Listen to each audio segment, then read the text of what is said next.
সকালে আমি ছাদে এসে একটা ছবিও তুলেছিলাম এই বেগুন গাছটার। সাদা বেগুনগুলো ঝুলছিল, দেখতে খুব সুন্দর লাগছিল। আর এখন দেখুন সেই বেগুন আর নেই।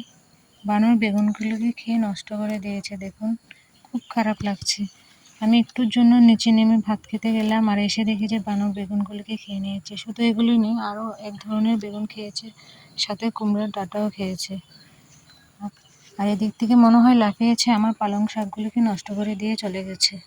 এদিকেও দেখুন কি পরিমাণে আমার গাছগুলিকে নষ্ট করেছে। আমি অ্যাকচুয়ালি এখানে আমি বীজের জন্য বেগুন রেখেছিলাম, খেয়ে ফেলবে জানি, তার জন্য আমি মশারির নেট দিয়ে পেঁচিয়ে রেখেছিলাম। দেখুন টেনে ছেঁচড়ে গাছগুলিকে নষ্ট করে খেয়ে নিয়েছে।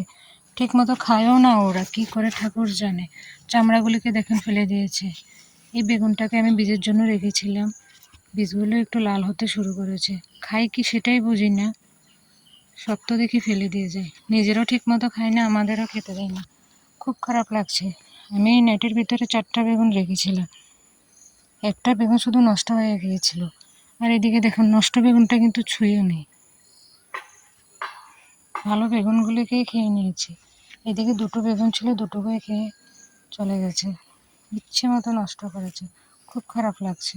এদিকে দেখুন আমার কুমড়োর আগাটা খেয়ে একেবারে নষ্ট করে দিয়েছে, পাতাগুলি খেয়ে নিয়েছে, সাথে কুমড়োর আগাটাকেও খেয়ে নিয়েছে। এটা খাওয়ার সময় আমি ছাদে উঠেছিলাম, দৌড়ে চলে গেছে। দৌড়ে এসেও পারলাম না, দেখেন বানর আমার গাছের বেগুনগুলিকে খেয়ে কি করেছে।